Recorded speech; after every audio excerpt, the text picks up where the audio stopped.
Muy buenos días, Dios me los bendiga a todos. Este es su hermano y amigo en Cristo, Abdón González, dirigiéndome a ustedes desde Camden, New Jersey, en este día viernes precioso que el Señor nos ha dado. Quisiera en este día hablar y contestar una pregunta que mucha gente tiene en su mente y que otras han contestado erróneamente. ¿Por qué Jesús necesitó un cuerpo humano? Es la pregunta. Hay religiones desde el principio que niegan la humanidad de Jesús. Y no vamos a entrar en ello. Pero quisiera definir lo que es Cristología. Cristología es el estudio de la persona y la obra de Cristo.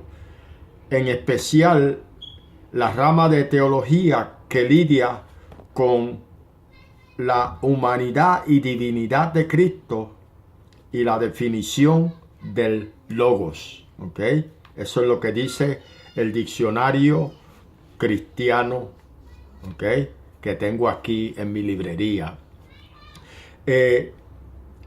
Voy a tomar de base el primer versículo en la Biblia que habla de Cristo, que se llama el Protoevangelium.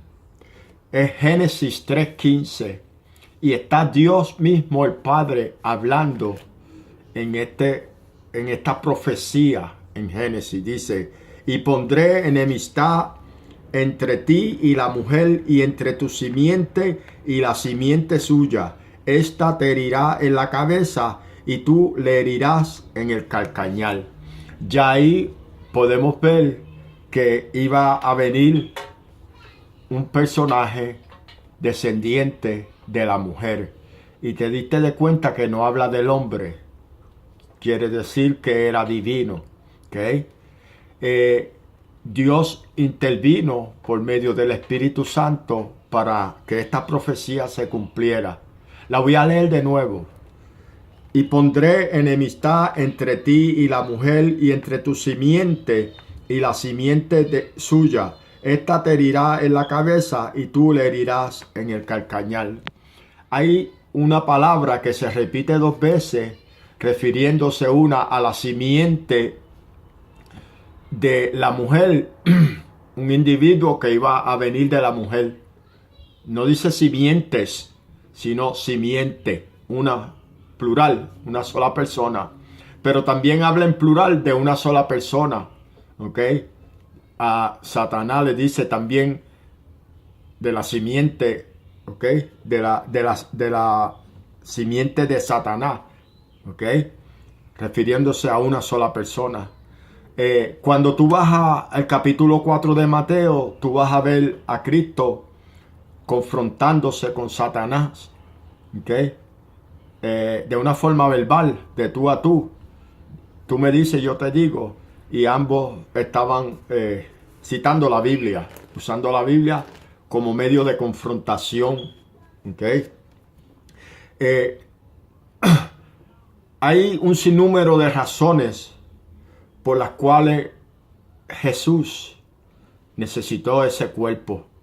Primeramente, tú tienes que saber que Jesús, como Hijo de Dios, viene del cielo, es eterno, es uno con Dios. ¿Ok? Entonces, necesitaba venir a la tierra para rescatar a la raza humana. Pero para poder venir a la tierra y rescatar a la raza humana, no podía venir en su estado de gloria que estaba originalmente. No podía venir como Dios que era originalmente, porque en vez de salvar, lo que iba a hacer era destruir, por cuanto la tierra no resiste la gloria de Dios. Los seres humanos no resisten la gloria de Dios.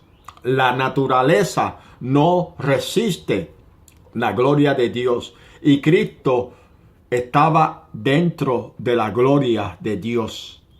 Por eso no podía descender. Entonces, oye lo que dice la Biblia. Oye lo que dice. ¿Ok? Dice en Hebreos 10:5 y el 10.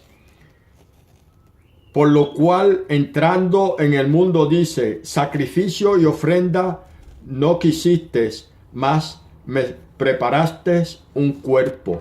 ¿Oíste? Dios mismo le preparó ese cuerpo a Jesús. ¿Ok? Porque ya Dios había dado una ley a Adán y a Eva, que el día que comieran del fruto del árbol que estaba en medio del huerto, ciertamente morirían. Eso fue una ley que él estableció, que fue violada por Adán y Eva, y entró el pecado, y por el pecado la muerte. ¿Okay? Esa fue la primera ley que violaron.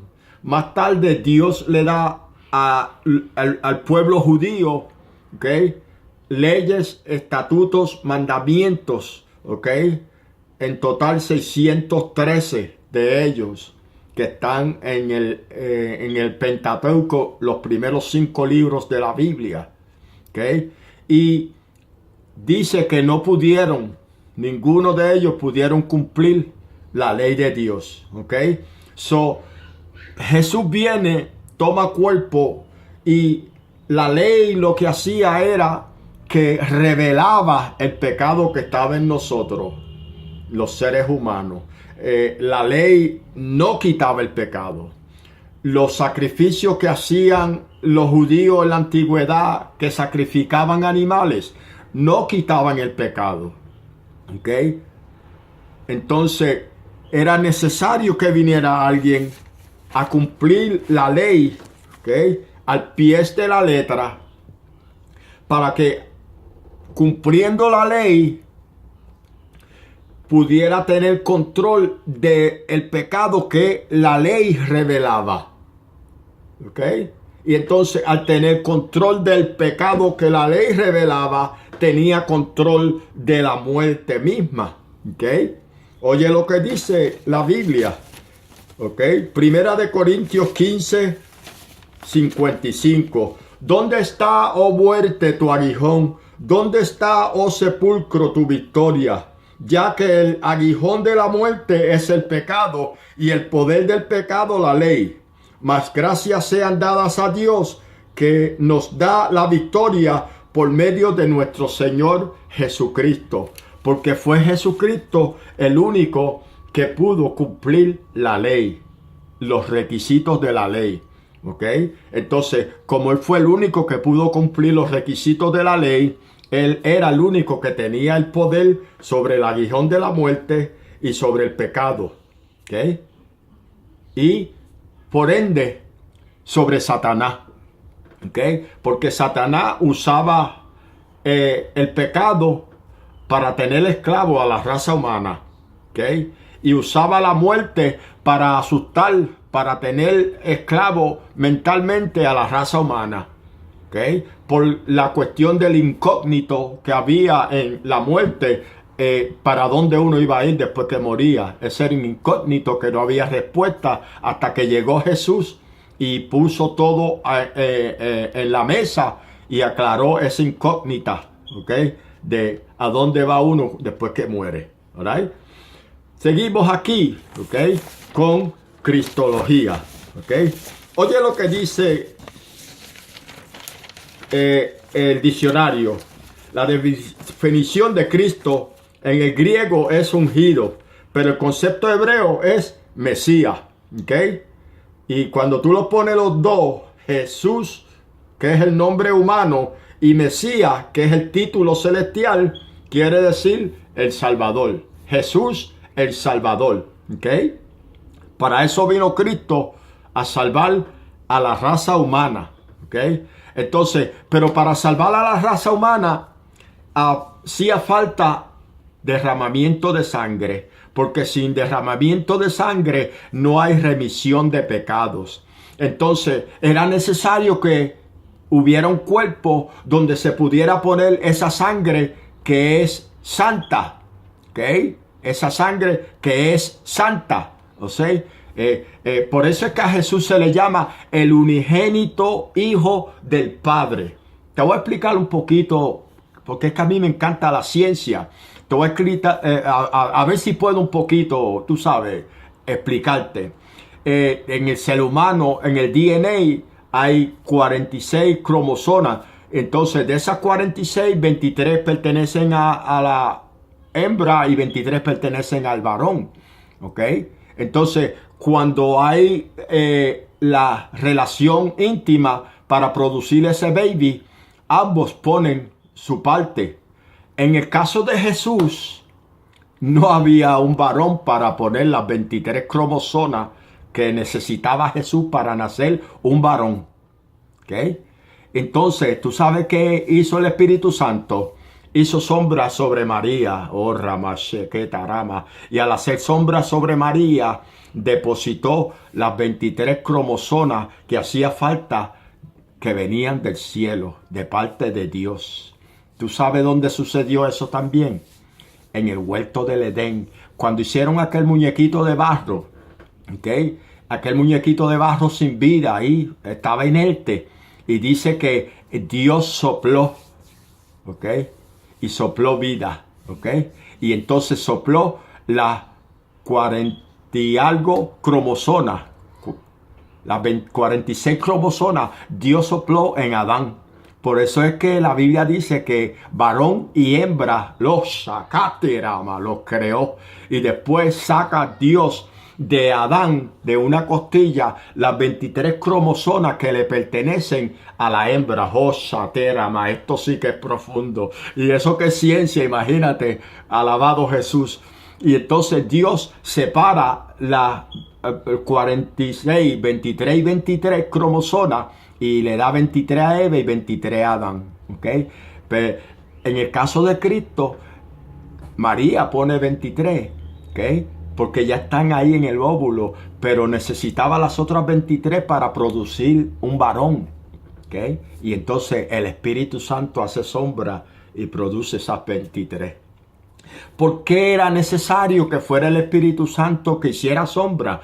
Porque Cristo necesitaba sangre que no tuviera relación con el pecado. Eso no podía ser humana, no podía ser de José, ni de ningún otro ser humano.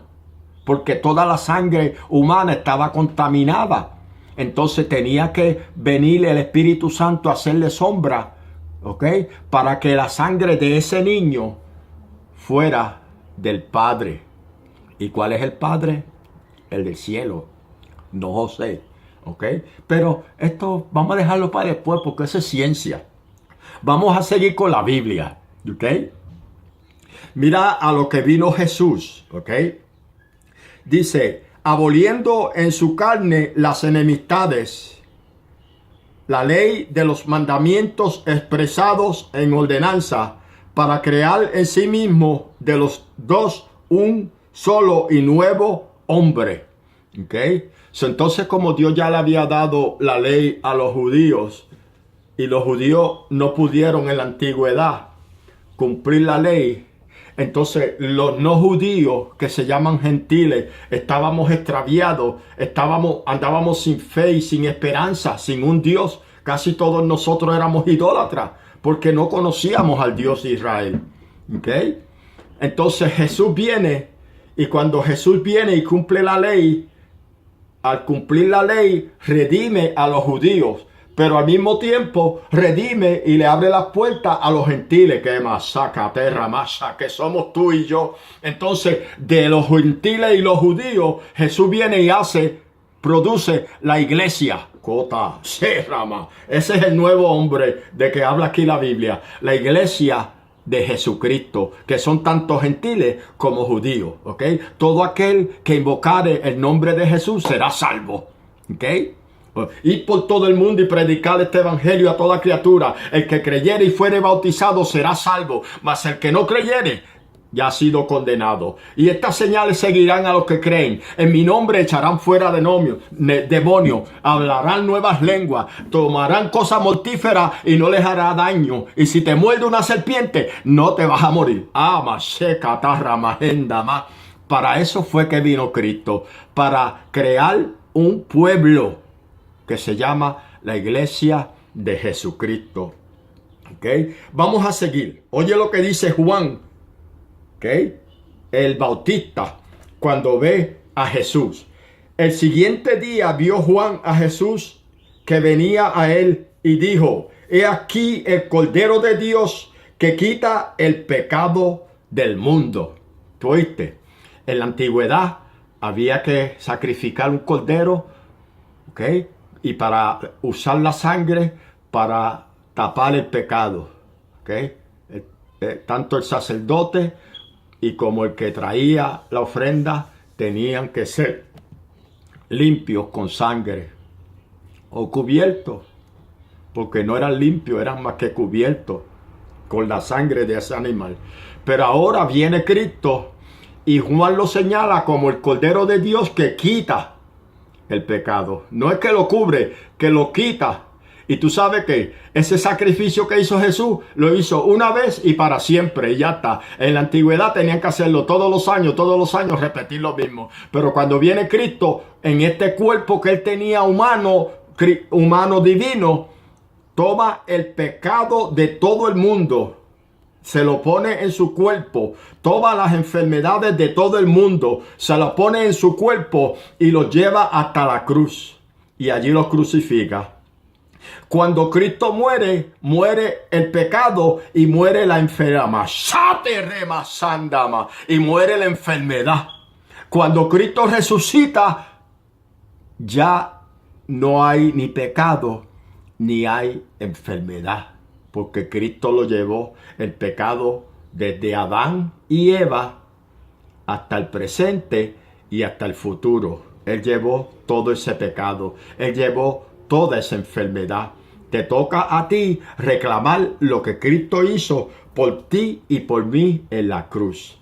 Oye lo que dice Juan en capítulo 1, versículo 14. Aquel verbo fue hecho carne y habitó entre nosotros. O sea que no lo puede negar de que era de carne. Ahí en la Biblia, si tú buscas los evangelios, te vas a dar de cuenta que Jesús comió, que tuvo sed, que tuvo hambre, que se cansó, que durmió. ¿Okay? Que era completamente un ser humano, 100% un ser humano. ¿Okay? Era Dios que había descendido hasta lo sumo. Dice la Biblia que descendió hasta la tierra. Cuando dice que descendió, es que se quitó la acota, la globa, chicatarra, se quitó la gloria, catarrama, puso la corona a un lado, se quitó el vestuario de Dios, de rey, de sumo. Se lo quitó y descendió hasta hacerse igual que tú y que yo, de tierra y de barro. ¿Ok? Y entonces, con ese cuerpo, ¿ok? Con ese cuerpo habitó entre nosotros por 33 años, haciendo prodigios y milagros, haciendo señales de toda clase. No me di de cuenta y se me pasó el tiempo. Alabado Jesús. Dios te bendiga.